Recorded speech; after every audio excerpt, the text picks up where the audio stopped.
Number 1. Manuel Pardo Jr., the vigilante. Manuel Pardo Jr. didn't start out as a monster. He was a police officer in Miami, part of the very system people relied on when things went wrong. He knew the streets, the patterns, the kinds of crimes that kept the city on edge. And for a while, he was exactly what you'd expect. A cop doing his job. But somewhere along the way, that line began to blur. Pardo developed a belief that the justice system wasn't doing enough, that certain people were beyond saving. And slowly, that belief turned into something far more dangerous.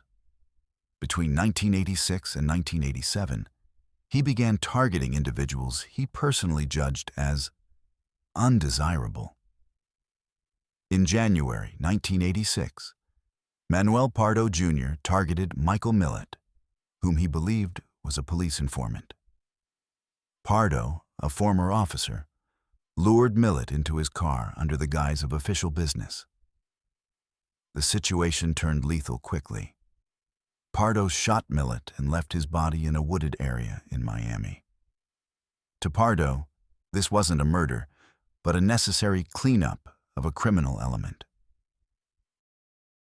Pardo later claimed he was cleaning up the streets, that he was doing what others were too afraid to do. In his mind, he wasn't a criminal. In 1987, Pardo was arrested after a series of investigations began linking him to multiple murders. The evidence was too strong to ignore. He was convicted and sentenced to death. Years later, in 2012, Manuel Pardo Jr. was executed by lethal injection.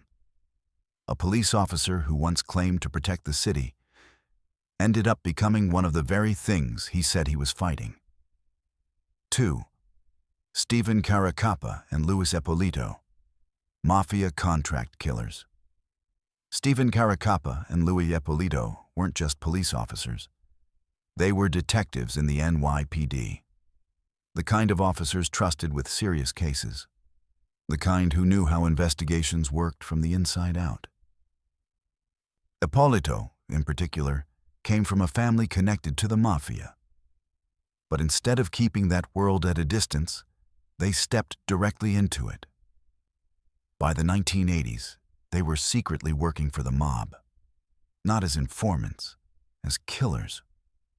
They used their badges to access police databases, track down targets, and feed sensitive information directly to mafia families. People who thought they were under police protection were being handed over instead. In late 1990, Caracappa and Ippolito used their police cruiser to pull over Eddie Lino on a Brooklyn highway. Lino, a high-ranking mobster, likely felt safe seeing the flashing lights of the NYPD. However, the officers were actually on the payroll of the Lucchese crime family. As they approached the window, they opened fire, killing Lino instantly. It was a professional hit carried out with the chilling protection of a badge, proving that for the right price, they would switch sides entirely. They were linked to multiple murders, kidnappings that turned into executions, victims lured into a false sense of safety before being silenced. After all, who questions a police detective? For years, they lived double lives. Cops by day, contract killers by arrangement. But secrets like that don't stay buried forever. In the early 2000s, after decades of silence, both men were finally arrested. The case unraveled a long history of corruption, violence, and betrayal. In 2006, they were convicted of racketeering and multiple murders, and sentenced to life in prison. Stephen Caracappa died behind bars in 2017. Luis Ippolito died in custody in 2019. Two detectives who once chased criminals ended up becoming some of the most dangerous ones on the inside. Number 4. William Leisure, double life officer. A police officer, a structured routine, a role built on responsibility and trust. the kind of person you'd expect to be predictable. But that predictability was an illusion, because behind the routine, behind the badge, Leisure was living a second life, one that didn't follow rules, procedures, or any sense of duty. In 1980, he coordinated the murder of Anne Marie Smith.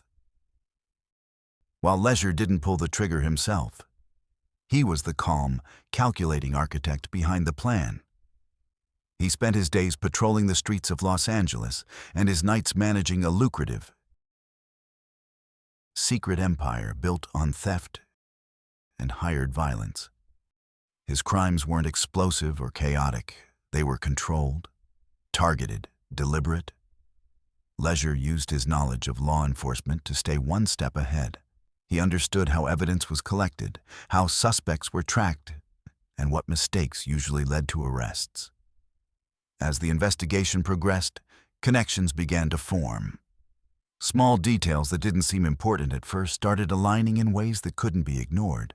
And once that line was drawn, everything changed. William Leisure was eventually identified, arrested, and prosecuted for his crimes. The double life collapsed, and the same system he once operated within became the one that finally stopped him. Number 5. David Ray Parker, predator behind the badge. David Ray Parker carried the kind of presence people naturally respond to. Routine duties, structured behavior, and the outward discipline that comes with policing. To most people around him, he appeared reliable. Someone trained to handle danger, not create it. But beneath that surface, Parker's behavior told a different story. He used his position to gain access and trust, approaching individuals who were less likely to resist or raise alarm. In the late 90s, he operated a sophisticated torture chamber disguised inside a trailer in New Mexico. He often used his knowledge of law enforcement tactics to stay under the radar for years. His crimes weren't just about violence. They were a total betrayal of the public trust he was sworn to uphold in the desert. His actions were not impulsive. They were measured and repeated. Each incident reinforced his ability to operate without immediate suspicion. Each encounter built on the assumption that no one in his position would be capable of wrongdoing. But over time, inconsistencies began to surface. Reports that didn't align, details that didn't quite match, and a growing sense that something wasn't adding up. Evidence accumulated, and the gaps in his story became more visible under pressure. Eventually, David Ray Parker was identified, arrested, and held accountable.